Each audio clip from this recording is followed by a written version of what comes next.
Hello, welcome to today's CMC Forum. I'm Kermit Whitfield, member of the CMC Board of Trustees and Director of Communications at United Way of Central Ohio. It's great to see everyone here today. Today's forum, Ohio Pillars of Policy, Budget and Taxes, is brought to us with support from Hannah News Service and the Ohio Farm Bureau Federation. Won't you please help me thank them?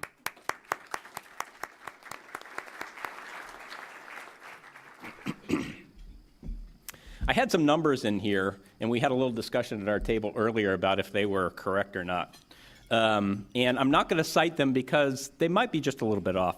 But the bottom line in this is that you can learn a lot about the budget of Ohio by going to this great website. It's an interactive budgetohio.gov. And if you check that out, you can see some more detail about what you'll hear about today. Beyond that, the budget, tax revenue makes up its largest single chunk, gets very complicated. And that's what we're here today to talk about. Hopefully we can, these gentlemen can make it a little simpler for us. How do we spend our dollars? How do we raise them? Are fundamental to functioning government, and at the root of many, if not most, of the discussion of policy and politics. Let's hear from the Ohio citizens and leaders closest to these matters. Please welcome Director of Ohio's Office of Budget and Management, Tim Keene, Commissioner of Ohio's Department of Taxation, Joe Testa, and our host today, State House News Bureau reporter, Andy Chow.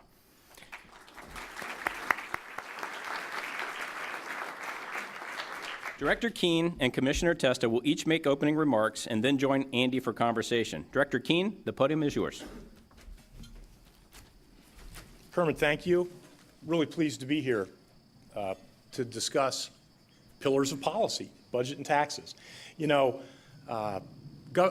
it's my pleasure to serve as budget director under Governor Kasich. And it's a pleasure to be in the cabinet and serve with just a great group of people. And, you know, Joe Testa and I naturally work together quite a bit on a whole range of issues because it is the taxes that Joe's department collects that drive a major portion of the budget that the General Assembly enacts every 2 years. So we spend quite a bit of time together and quite a bit of time at forums just like this. So my pleasure to appear here with Joe. You know, when I talk about the state budget, I talk about my perspective on the state budget and where it fits into state government. And I tell folks that I have a budget-centric view of the world.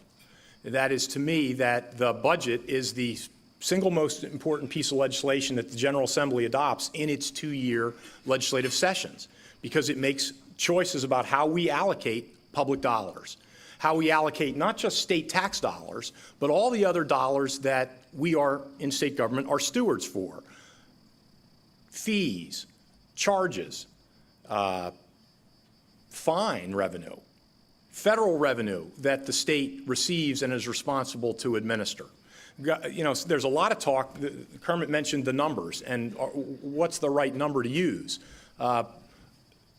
In state government, we have over 1,000. We use fund accounting, and we have over 1,000 funds in the state accounting system, which OBM administers. The largest single fund is the State General Revenue Fund, which is the fund that you often hear the most discussion about, because it is where most of your general tax dollars go, and it is the fund where the governor and the General Assembly have the greatest degree of discretion in how they allocate those resources. It is the fund which provides most states' support for primary and secondary education, the vast majority of support for higher education, a large portion of funding for our social service programs. But it's only one of those 1,000 funds. And again, it's the single largest. It is about $35 billion. We pass a biennial budget, so that's about $70 billion over 2 years. The all funds budget is about $70 billion per fiscal year. And again, we do biennial budgeting. Each odd numbered year, we pass 2 separate and distinct fiscal years. Right now, the governor has recently proposed a budget for fiscal year 18 and 19, which will start on July 1. It'll go for 1 year, that'll be 18, and then we'll have 12 months of fiscal year 19. It'll be over on June 30, 2019. So with a 2-year budget like that, we are doing some degree of advanced planning. The allocation of resources in the all funds budget, a lot of federal money there, a lot of fee revenue there. a lot of dedicated tax revenue. The Department of Transportation, Department of Public Safety, for example, they are funded. The Ohio Constitution dedicates gas taxes and other highway-related fees for the operation of those two departments. We receive a lot of federal money for the Medicaid program, for our programs at the Department of Developmental Disabilities, at the Department of Education. Over $2 billion in federal money flows through the Department of Education. So Governor Kasich has insisted on talking about an all-funds view of the budget. Don't just look at the general fund. Let's look at all the sources of money, because it's all public resources, and we have to be good stewards of those dollars. You know, as we put this budget together, the fourth budget by Governor Kasich, very restrained, very challenging circumstance. I have told many people that I think it's the most difficult budget that I have put together in the many years that I've been involved in budgets, both in the executive and legislative branch. Some people say, well, gee, in 2011, there was a $7.7 billion structural imbalance that the state faced. How is this one harder than that? Because we don't have a significant structural imbalance, but what we do have is tremendous uncertainty. And as a result, we have to be cautious and conservative. The governor has always insisted that we use conservative economic forecasts, conservative revenue estimates, and that we make sure we have sufficient appropriation to cover all of our projected expenditures. No gimmicks, no rosy scenarios. And this budget is, in fact, very restrained. The general revenue fund budget, the largest single fund, outside of Medicaid spending, is growing by less than 2% for all other purposes. You know, we have had a challenge in this current budget. Our revenues are not coming in as we expected when we put this budget together 2 years ago. We have had very weak growth in our personal income taxes, particularly withholding. We've had very weak growth in our sales taxes. On the personal income tax side, withholding is hardly growing at all. These are numbers that outside of a recession, I mean, essentially they look like a recession. But we are not in recession. What we have, it's very sluggish growth. On the sales tax, essentially we're seeing price deflation. And so as the prices of goods do not rise, and in fact fall in some instances, that affects our sales tax collections. So we've had a very challenging 17. We have not had to take any extraordinary action to balance that budget because we did not spend all the money we had available to us when we put the budget together 2 years ago, and we've had some underspending in the Medicaid program, in our property tax relief program, and in some of the debt money we set aside to pay debt on our long-term obligation bonds. A series of challenges. This budget, federal government ruled illegal a application of the sales tax to Medicaid managed care companies, which created a $500 million annual budget hole for the general revenue fund. We have a school funding formula that, frankly, we cannot pay for. There have been choices made that drive a formula that is $600 million more than we can afford to pay for. We have a lawsuit challenging the services we deliver to developmental disabilities. That we rely too heavily on institutions. We have significant uncertainty as to what is going to happen with the Medicaid program at the federal level. We have a prison system where our 27 institutions are about as full as they can get. And so we have to make some choices about how we manage that. So a whole series of challenges. Combined with the fact that we are in the 8th year of an economic expansion, which is one of the longest economic expansions in the post-war era, and the fact that it's one of the weakest expansions that we have had. We are, as I mentioned, we're planning a budget that goes from today, it's 28 months from today when the budget ends. If there is no economic downturn, no recession, by June 30 of 2019, we will have experienced the longest economic expansion in the post-World War II era. So a significant environment of uncertainty that we face, and more so than, again, that I can recall. In the time that we've been working on this budget at the Office of Budget Management from July, we've basically revised our revenues down 4 times. This is why I tell people it's the most difficult budget that I've had to put together. And we have to be Governor Kasich and the General Assembly spent a lot of time focusing on getting Ohio's fiscal house back in order. You know, in 2011, Governor came into office, $7.7 billion, 2-year structural imbalance. With a lot of hard choices, we've been able to get back into structural balance, meaning to say that the revenues we bring in a given year cover our expenses in that year. And it has been the governor's highest priority that we maintain that in the budget that we enact. And so the governor's talked quite a bit about the fact for us need to be cautious and conservative and restrained, which is why the allocation for school funding can only be about a % increase a year, which is why in higher education, the main funding line item can only grow at about 1% a year. It's why the general fund grows by less than 2% a year in total outside of the Medicaid program. So very difficult environment, very challenging. Nonetheless, we still prioritized education. We still tried to prioritize higher ed that give those small increases. We still tried to make sure that we have sufficient funding for the Medicaid program, which provides health care for over 3 million Ohioans, try to provide services for the developmentally disabled, try to continue to move toward more funding in community settings rather than institutions, try to continue the levels of funding that we have put in place for mental health and addiction services. You know, the state spends about $900 million a year on addiction issues, much of it through the Medicaid program, much of that through the Medicaid expansion that provides health care services that were not being previously provided for addicted Ohioans. A whole series of other spending across a number of agencies. So a very restrained budget, but responsible, balanced. A key element of it also, the tax reform that Joe will talk about in just a minute. Another key focus is trying to leverage technology for the benefit of the state and state government. On transportation, we're focused on smart highways, variable speed limits. We're focused on data analytics and data analysis in a wide range of areas. In my office at OBM, in focusing on infant mortality. In the developmentally disabled system, trying to focus on how we can use technology to better serve and reduce the cost of services to the developmentally disabled. So it's a big budget, a whole series of aggressive initiatives, as I think we've all come to expect from John Kasich. But a centerpiece of it is the tax reform proposal that the governor feels will make Ohio much more competitive economically, that I know Joe is going to talk about at this time. Thanks.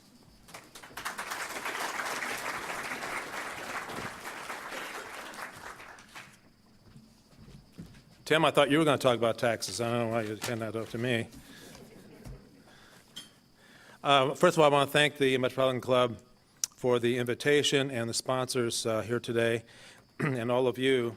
If I might digress from my prepared comments for a second, of all the notable individuals in the room, if I may, I'd like to ask to recognize one.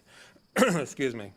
I don't get to see her as much as I used to, but a public servant beyond most of any of our measure is a lady I'd like to recognize for a second.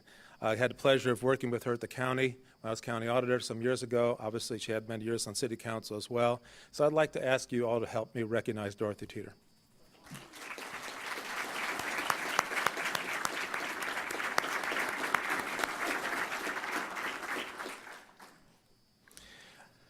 In the past,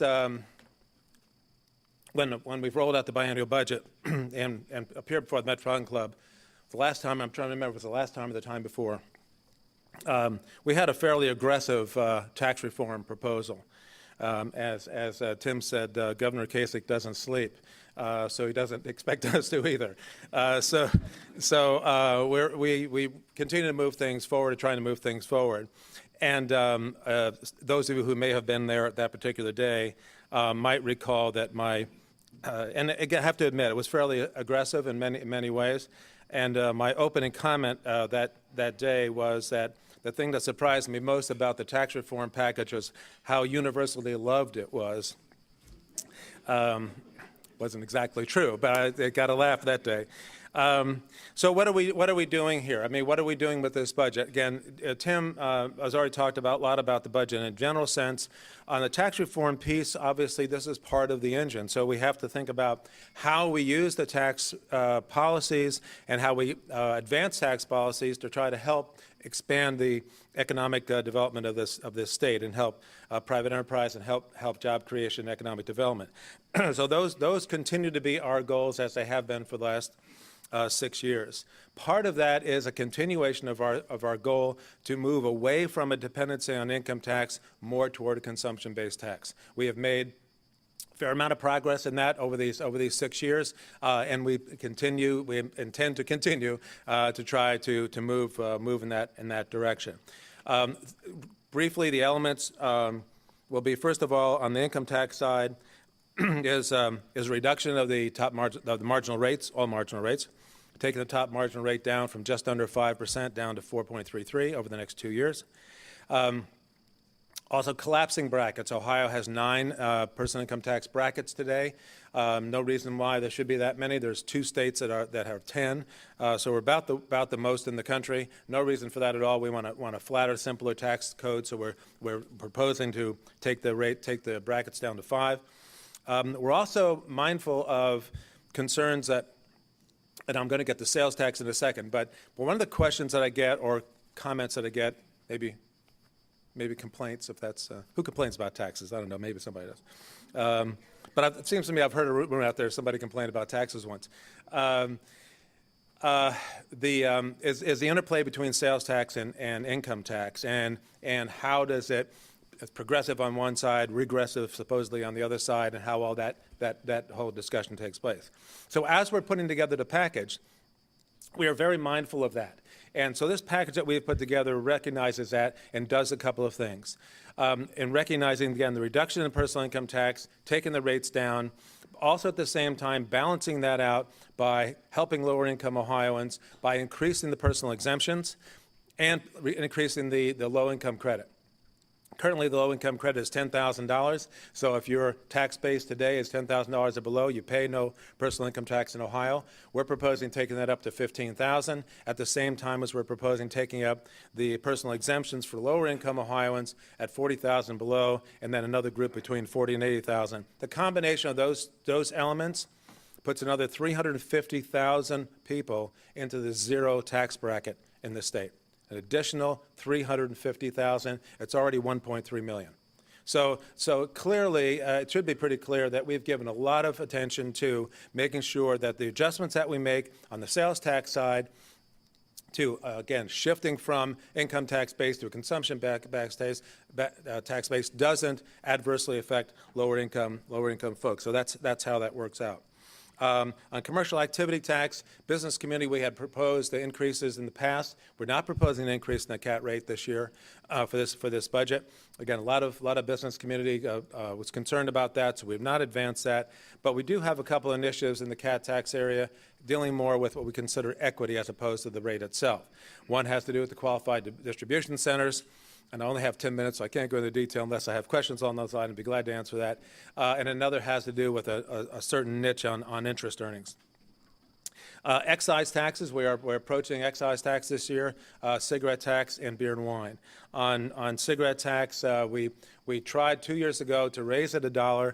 We didn't get $1, we got 35 cents. We're coming back to the legislature for the balance this time around, taking the cigarette tax rate up to $2.25 per pack. And we're also proposing equalizing other tobacco products, which are loose tobacco, pipe tobacco, cigars, all those kind of things, equalizing it with cigarettes. And the reason is because there is clearly a tax incentive to shift from one tobacco type to another. And by equalizing it, then we take that incentive away. At least that's what we've taken forward to the legislature. We've also included vapor products this year, vaping as I call it. FDA now regulates it. It's not seen as a smoking cessation program by the FDA, and unless and until that changes, we're proposing that it ought to be treated like other tobacco products. So that is our proposal. On the beer and wine side, We are proposing adjustments to the beer and wine rates, which have not been touched since 1992. Basically, what we're proposing there on the beer side is equalizing with inflation. So if nothing has happened since 1992, if you adjust for inflation, that's the rates that we're proposing forward as well. There's also been some questions that have been asked about the small brewers. For those of you who might, I don't know if you're involved in those businesses or not, we are making a proposal, a change in the small brewers credit, simply because the threshold is really, really high today, 9.3 million gallons per year. Doesn't sound very small to me. So we're proposing taking that down to 310,000. But it also means that 95%, I know we have a lot of small brewers around here and throughout the state, 95% of all small brewers who are exempt from that tax today will be exempt from that tax if this passes. So it's not much of a concern as some people think it is, or may say that it is.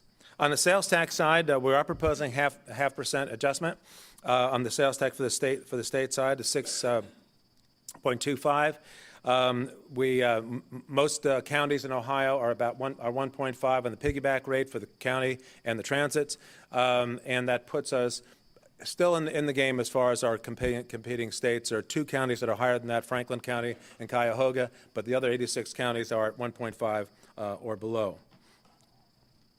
On severance tax, yes, we're back at it again. The governor feels strongly, always has, that our severance tax rates, being the lowest in the country, needs to be adjusted. At 20 cents a barrel for oil and 3 cents per 1,000 cubic feet of gas, we're by far the lowest in the country. We're proposing taking that up into the mid-range or so. Again, I could give you details if you wanted, but why?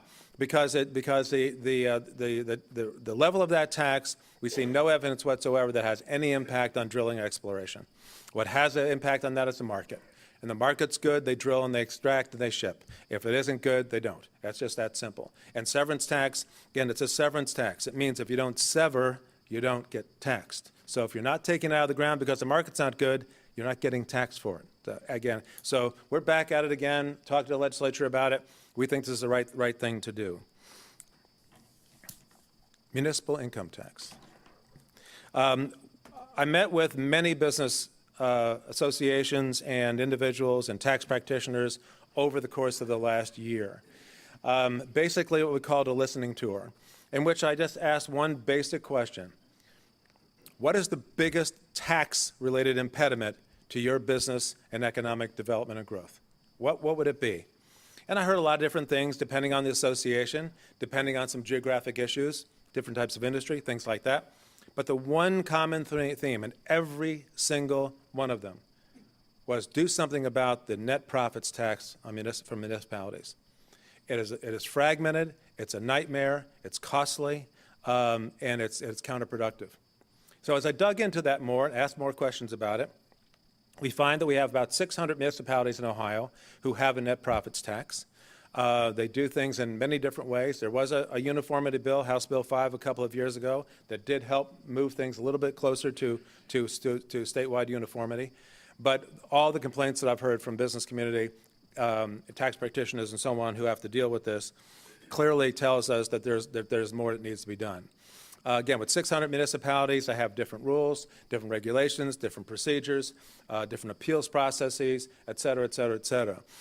Many times I heard stories about businesses paying the cost of compliance and filing is more than the tax they owe to that municipality.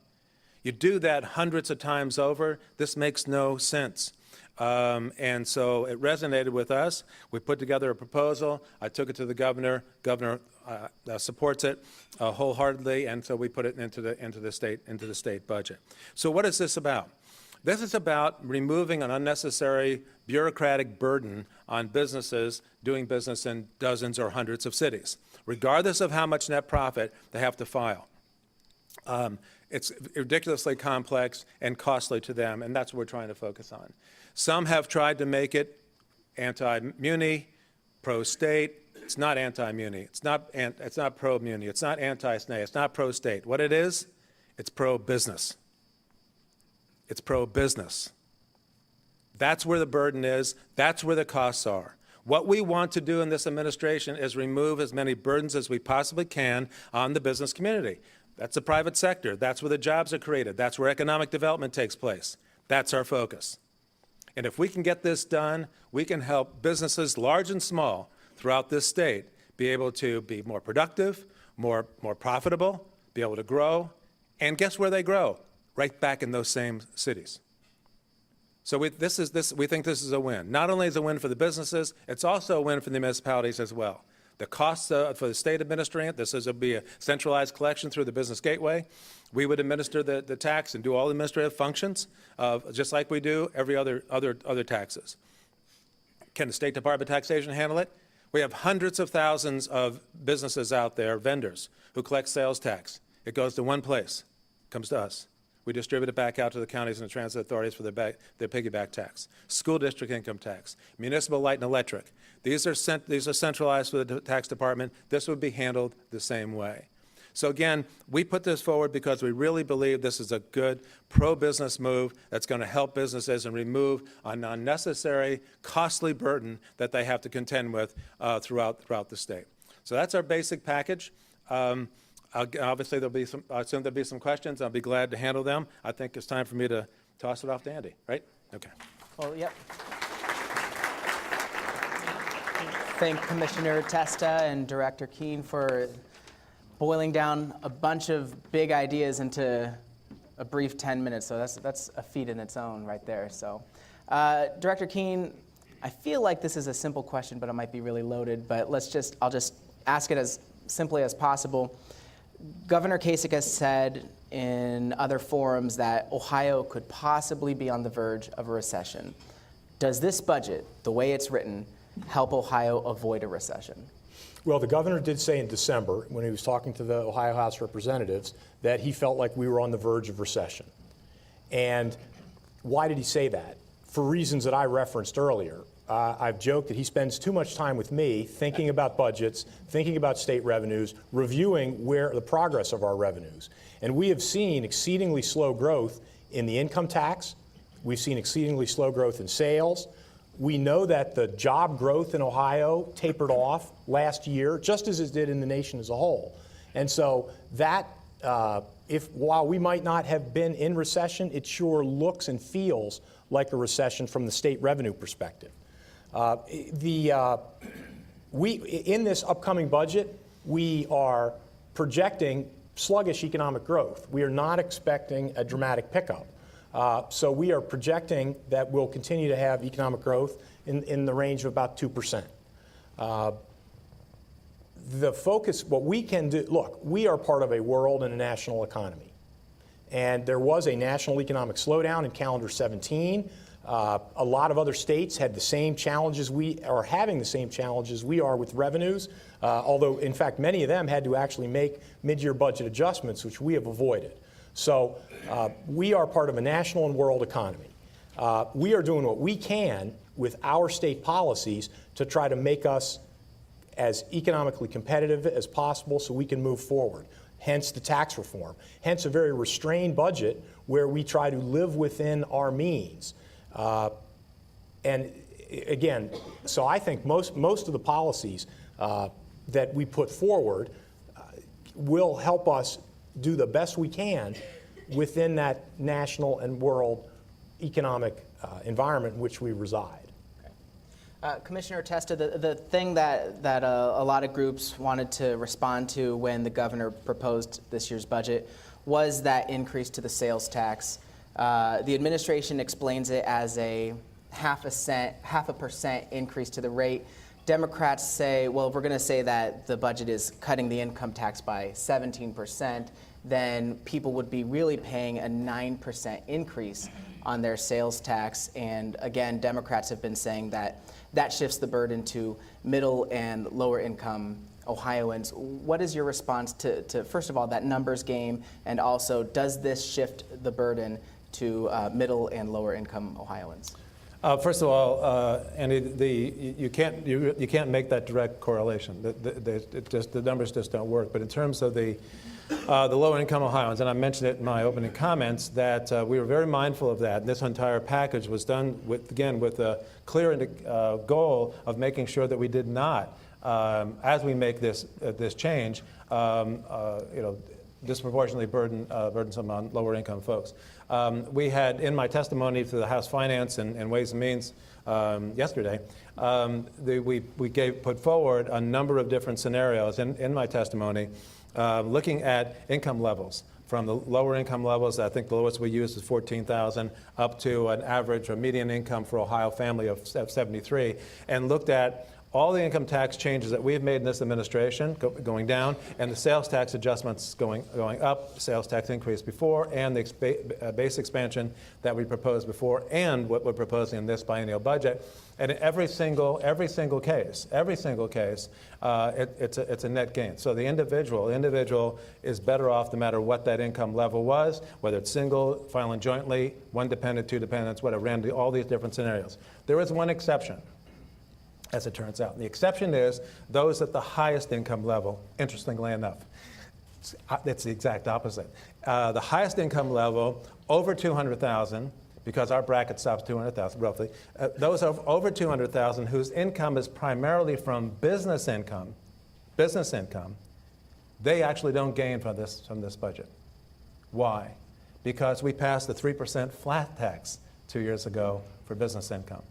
Well, our top marginal rate is not going to be 3%. It's going to be 4.33.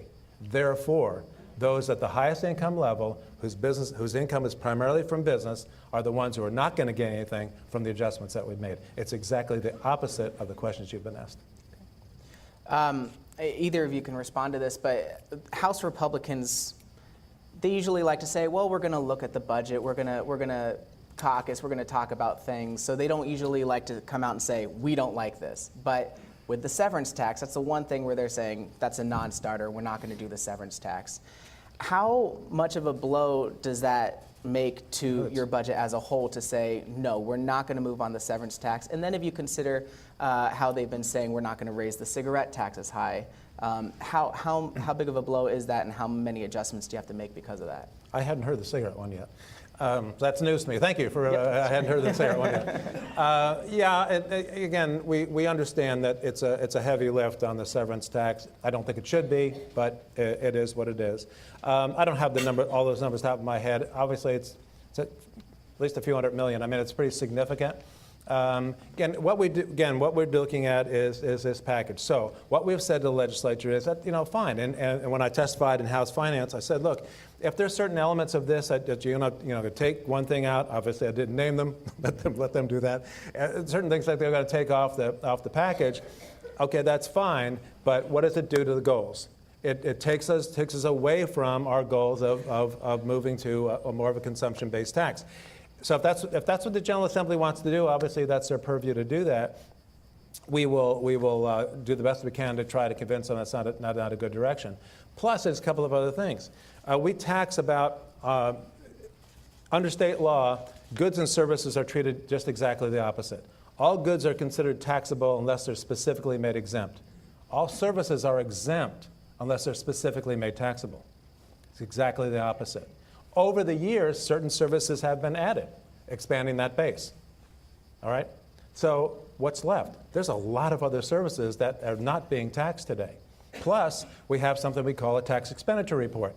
Tim is very familiar with. Book 2 of the budget. That's right. And what is that? What is that? That is a compilation of all of the credits and exemptions that are granted by state government in the biennium. You know how much it's worth now? $9 billion per year. $9 billion per year. So I told the legislature, you know what? If you want to take this piece out, there's a whole lot of other things for you to look at to fill those holes. So that's going to be up to them. Well, in a few minutes, we're going to move on to audience questions. So if you have a question in mind, please make your way over to the microphone. Don't be shy. I'm sure a lot of you have questions when it comes to the state budget. But first, let me ask one more question. Director Keene, what's going on with school funding? This is what's going on with it, because School funding? Yeah. I tell you what's going on with school funding. We have a formula that we cannot afford in this state. We have a formula that we basically ignore in two different ways. We have a school funding formula that basically says we're going to guarantee at least $6,000 per every child in this state, and then we'll have add-ons if you're a special education, vocational education, disadvantaged child. The way school funding works in this state is first we see how much of that money the locals can raise through their property taxes or income taxes. 190 school districts have income taxes. And then the state will make a payment through a formula that gets you up to that $6,000 per pupil level. However, we don't let the formula work. We have and again, this formula looks at what is your ability to raise revenue through property taxes. It also looks at how many kids you have. We run the formula, and if the formula says, well, you should get an amount that's less than last year, year after year after year, the General Assembly has added language that says, well, never mind the formula, we'll just pay you what you got last year. Notwithstanding the fact that your valuation may have changed quite a bit upward, or that you have a lot fewer students. And so we put tens of millions of dollars, actually it's $180 million, I believe, to pay districts that the formula says shouldn't be getting as much money as we're giving them. On the other hand, because we have a formula that we can't afford, we run a formula and say, well, what should we give to the Columbus City schools or to the Olentangy local schools? And it says, well, you should get an increase of, let's just say, 20%. Well, we can't afford that, so let's just cap it off at 5%. So essentially, we have a formula that in the vast majority of cases, we're not letting to operate. And so what the governor has been, we've made one change to the foundation formula this year. One change, and that is to basically stop paying wealthier, higher capacity districts as much for transportation as we had, because we want to be efficient and effective with the distribution of state resources and drive them to those lower capacity districts to bring them up to that minimal level. We've also proposed that if you've lost an appreciable number of students, we should stop guaranteeing you to 2 years ago or 4 years ago levels. If you've lost more than 5% of your students, we're going to reduce that guarantee from 100% of what you got a couple of years ago to somewhere between 99 and 95%, which again are very small amounts. So we have 300 or so districts that would get slightly less money than they've got in the past. More than half of them, it's less than $100,000 a district. 70 of them, it's less than $10,000 a district. And folks say, well, gee, $100,000, that might be a couple of teachers. Well, you know, the Department of Education has a website that indicates that the average ending year balance of school districts in this state last year was 32% of their expenditures. And it's billions and billions of dollars that is in ending fund balance that could be tapped to manage their way through this very slight reduction. But again, which in the aggregate, when we reduce these guarantees, it frees up money that we can put into the formula to pay to those districts who have trouble through their local resources getting up to that appropriate funding level of $6,000 adjusted per pupil. So, I mean, that's what school funding is about. It's about our proposal basically says if kids aren't going to school in your district anymore, why should the state continue to pay as if they were there? Where else in the world? In your businesses. If your customers don't show up, does somebody continue to pay you as if they were? Only in school funding does that happen. In higher education, there's no guarantee. There's no guarantee if the colleges and universities can't graduate kids or they can't get them to complete classes, they don't get paid. In K-12, kids don't go to school anymore, but we keep sending dollars there. Not efficient, not effective. That's the core of the proposal that is getting a lot of discussion these days on school funding. Well, again, it's time for audience questions. So if you want to make your way to the microphone, it's CMC's tradition to take questions. So when you're ready, please state your name, ask your question, and thank you so much for not making long editorial comments, Greg. Hi, guys. Andy Campbell, Metropolitan Club. Thanks for being here today. I want to say it was about 4 years ago when it came out in an article about internet sales tax basically being, on your state tax form, the honor system, and very few people were doing that. I know Amazon is now located here in the state of Ohio. I know I'm paying internet sales tax. What's an update kind of on the status of that? Are we getting a decent amount in receivables from that? And is there opportunity to expand that, at least the enforcement of it? I assume that question's for me. Please, Joe. Not much change recently. Amazon obviously was the last big story, and actually Amazon started collecting and remitting sales tax before they had a physical presence in Ohio. So they did that voluntarily, because as you know, it is voluntary. Because again, under federal law, interstate commerce, we can't. No state can require tax to be collected across state lines and remitted back to their state or any state. There have been many attempts in Congress to change that. I haven't followed real recently, but as far as I know, nothing is really moving on that point. And that's where the ultimate solution is going to be. There are many businesses who voluntarily collect and remit who are not located nexus in Ohio.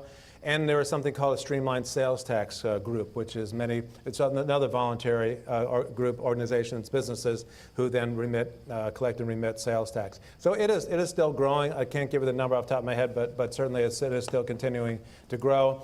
And with Amazon coming aboard, others did as well. I think maybe a little encouragement there. So we see that continuing to grow. It will not change, my view, dramatically until Congress decides to address it.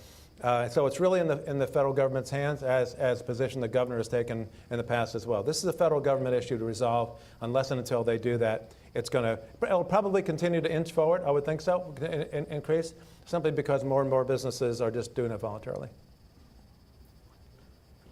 Thank you. Greg Lawson with the Buckeye Institute, and thanks for going over the municipal income tax and the school funding questions. In particular, we hear a lot around the State House about the local government fund and the reductions to the local government fund. And some might say it's a little bit of hyperventilation, actually, that's going on around there. But I'd like you to kind of walk through some of the unique proposals you have relative to this local government fund, the percentages, the modifications there.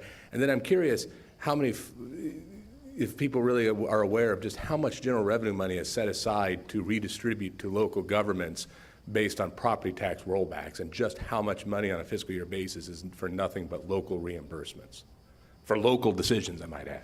Well, on the latter point first, we have budgeted about $1.2 billion for what we call property tax reimbursement. I mean, essentially, unknown to most people, the state pays about 12.5% of all the property tax bills for residential property. And we're not a high property tax state. We're a high income tax state. So it's kind of crazy we do that, but frankly we do. So it's a lot of money that folks just do not know is being spent. On the local government fund, by law, we set aside 1.66% of our general revenue fund tax dollars to a local government fund, which is again, this has been, Ohio's had a local government fund since the 1930s, when portions of state taxes were set aside to distribute back to counties and to cities, to villages and to townships. Essentially, we have a formula in place that looks at population but also valuation in municipal corporations. And there's also a little throw in there for the old intangibles tax, which we used to collect 40 years ago in this state. And we basically have stopped using a formula to distribute this local government fund money. It's now distributed based on the way the world looked in 2001. So fast-growing counties like Delaware, Franklin, are disadvantaged because we're using a 15-year-old formula. And so the administration's thought was we ought to take a look at this local government fund, and we ought to think about how we might reconsider how we distribute just a portion. And so we would propose that over the next 3 years that we would move to where 20% of the existing local government fund would be distributed in a new and different way. And it essentially takes into account what is the capacity of an individual type of local jurisdiction. Essentially now we are actually spending more money to jurisdictions that have higher tax capacity. We are taking state dollars and giving them to those that have the strongest ability to raise revenue locally. And we're giving less to those who don't have a very strong ability. This makes no sense. And so we just said, hey, 20% ought to be set aside and distributed to those districts, with a larger distribution to those. Every jurisdiction will get a payment under this new capacity-based LGF, but they will be tilted toward those districts that don't have the capacity to raise revenue to deliver their services. Frankly, it'll help to make sure that some of those low-capacity jurisdictions have the ability to deliver the basic local services that all Ohioans expect from their township, county, or municipal governments. Kermit Whitfield. Commissioner Testa earlier talked about moving away from income tax and toward consumption taxes, kind of a direction that you wanted to go in. And I'm just wondering, philosophically speaking, as you look forward to that, what is the right balance there? And can you talk a little bit more about that philosophy of moving from income taxes to consumption taxes? I've heard the saying in the past that you tax the things that you want to get rid of, or you tax the things you want to see less of. So I'm just wondering about that broader philosophy. If you're asking me if I or we have a specific tipping point in mind, no. It isn't that. It is the general movement is what we're after. And given the fact that, as was already stated, Ohio is a high income tax state, particularly when you look at all the layers, with municipal income tax, with school district income tax, with reciprocity credits that are given where you live, where you work, all over the board. I mean, you put all that together, we have people paying 11%, 11.5% income tax in the state. It's extremely high. So we are a very high income tax state. So the idea is what can we address, and that's why we're addressing the things that we are moving in that general direction.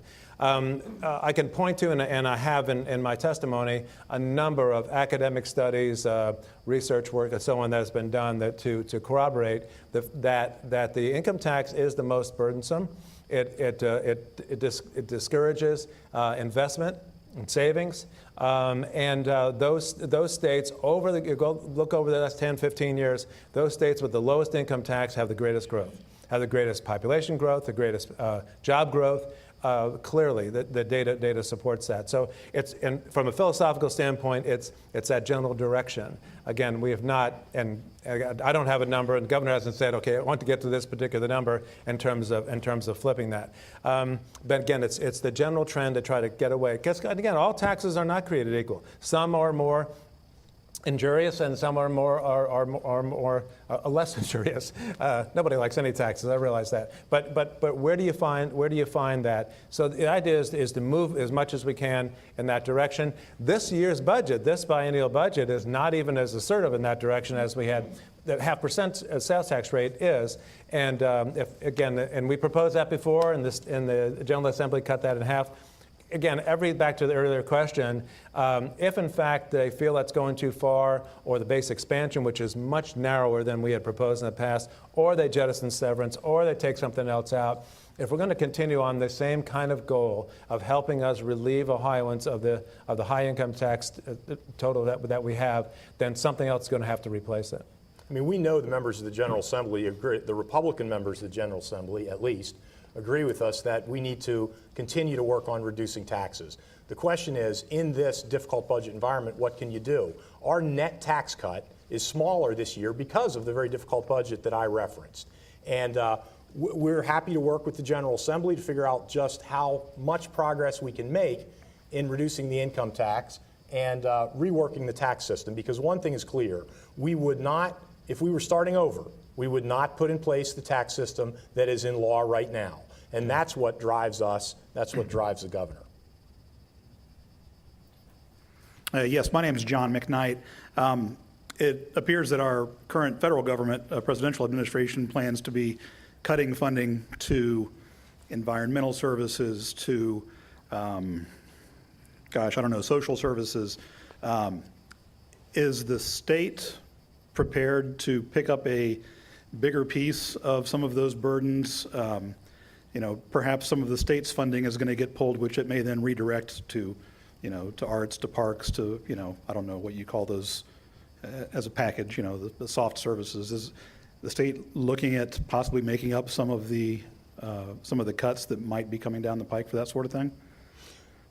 I mean, we know the members of the General Assembly agree You know, my general rule over the years has been that I don't try to hazard a guess as to what is going to happen in Washington and when it's going to happen. You know, you drive yourself crazy doing that. Clearly, we pay attention to what's going on, and we take a look at what legislation is moving through the process. I mean, the president's budget, other than the high-level numbers, has not yet been released. And the fact of the matter is, president's budgets have not of both parties have not fared particularly well over the years in Washington. So again, we'll have to look and see when something actually happens and then make judgments. I will tell you that our policy, my sense is that our budget policy is not going to be driven on the banks of the Potomac. We will figure what is important to Ohioans. And to the extent that we need to make adjustments to our budget to fund what's important to Ohioans, we will do that. To the extent that the feds make changes that we think are injurious to what we think a state government ought to be doing, I'm sure we'll make adjustments. If there are reductions in areas that we think are not our highest priorities, my sense is that they will go into effect. And so we'll just have to see based on the final results in the budget that eventually they sign. Sounds like you're saying that Ohio's ready to save WOSU and PBS and NPR. Is that maybe? No. We will have to see. We will have to see. All right, thanks. Well, thank you, Andy. That's a great way to end it. I hope you enjoyed today's forum. We encourage you to continue the conversation with coffee and cookies right back there. But before you do that, I want you to know that you can view and share today's forum and all of our forums on CTV Columbus Television, on WOSU and PBS affiliates statewide through the Ohio channel, and anytime on CMC's website via YouTube. Please help me thank our sponsors, Hannah News Service and the Ohio Farm Bureau Federation.